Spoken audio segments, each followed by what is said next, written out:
Want to see a football betting strategy that wins repeatedly? Check this out.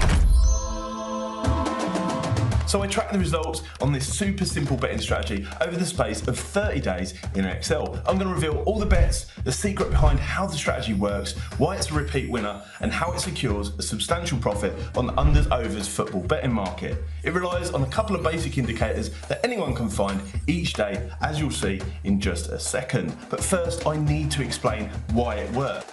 It's pointless showing you the indicators without understanding, and it's way more useful than giving out football betting tips, as you'll be able to identify these opportunities for yourself. Sometimes the situation evolves and prices change whilst looking for them, so doing it this way gives you maximum value. If you agree, smash the subscribe button for more in the future, because if you like betting on the unders and overs market, this is the best strategy that you'll ever see. Here are the results for the first 10 days of using this football betting strategy. Look, you can see it doesn't guarantee a winner on every bet, although I repeatedly win more than I lose whilst using it. There were 16 bets to level £50 stakes, with only 7 of them winning. 9 lost, producing a strike rate of 43.75%, getting average odds of 2.29 on each bet would have resulted in break even. Except we didn't get odds representing the strike rate. We got average odds of 2.66 over those 16 bets, leaving a profit of £112.50 at day 10. Now don't panic if that went over your head, it's super simple and I'm going to explain further, but the point I'm making here is the selections were a higher price than they should have been. Mathematically, if I keep doing this, it means that I win more than I lose in the long run, and that's a fact. Nobody can predict the future, so there's no point trying. This strategy works because it focuses on repeatedly getting value odds, which means I'm guaranteed to win. It's the same reason that betting companies make millions every week, because they can't predict the future either. It's just that this strategy ensures that the value proposition is the other way around, on my side. To illustrate, if I reduce the average odds of my 10 days results to a price below the 2.29 average, the final result would have been a loss. And that's how a sportsbook makes a profit. So let me explain exactly how the strategy works and how I'm picking these bets. Then I'll show you the best places where the opportunities arise and why.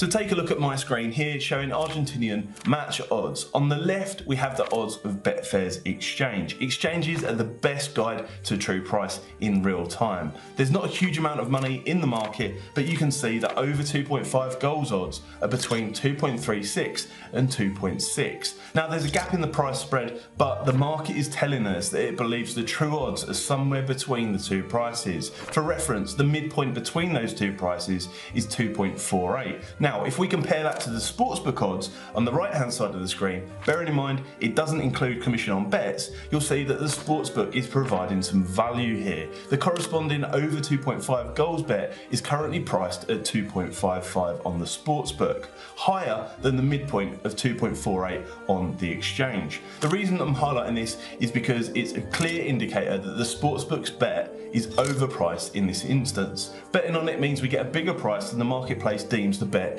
is worth. It's a value pick. By repeatedly betting it, we'll win eventually, even if we encounter a string of losing bets. It's really important that we remember this and believe in the maths, because the strategy doesn't work if we start chasing losses, taking a smaller price, or getting emotional about short-term variance in results. Distribution in results can be erratic at the best of times, but long-term probability brings them into line. Looking at the results by day 20, you can see that this is true. There'd been 33 bets in total, with 18 losers yielding a strike rate of 45.45%, equivalent to odds of 2.2 on average. Meaning if the bet had been priced at 2.2, I would have broken even. But here's the really important bit I want you to understand here. By using this strategy, the average odds were actually 2.63, significantly higher than they should have been, which is why the results stand at a profit of £300.50. And that's great, but where's the best situations to find value like this on a daily basis? And also, what did the results look like by day 30? Now, you've probably noticed there haven't been any Premier League matches amongst the results here, and there's a very good reason for this. I've specifically targeted low quality football here because this is where the strategy is most effective. Sportsbooks take millions of bets on football every day of the week, and most of them are on the popular matches, such as those in the Premier League, which which means they spend a lot more time and money monitoring and changing their odds to make sure they have a good margin built into the prices that they offer. It's opposite of what we're looking to do here with this strategy. In effect, they're making sure that odds are bad value and extremely hard to beat in the majority of cases. This strategy works repeatedly on unders, overs betting markets on the low quality stuff because it's an additional market where the pricing isn't so sharp. It's less likely that we'll find value in the market odds or on the Premier League, although it does happen from time to time. Now, the time I look for these bets is important too. Typically it's 6 to 12 hours before the match starts that the value is available. Finding them as the market liquidity is forming is best. Setting up automated alerts can help, although I'm not going to go through that in this video. But before we go through the final results, for the full 30 days, there's something very important you need to know about this football betting strategy, because there's a downside. You can see it on my account here. Now, it's a shock for some recreational bettors, but bookies don't allow repeat winning for long. Despite advertising the opportunity to win, they're sore losers. When the little guy repeatedly beats them, they don't play fair. Betfair have stake restricted my account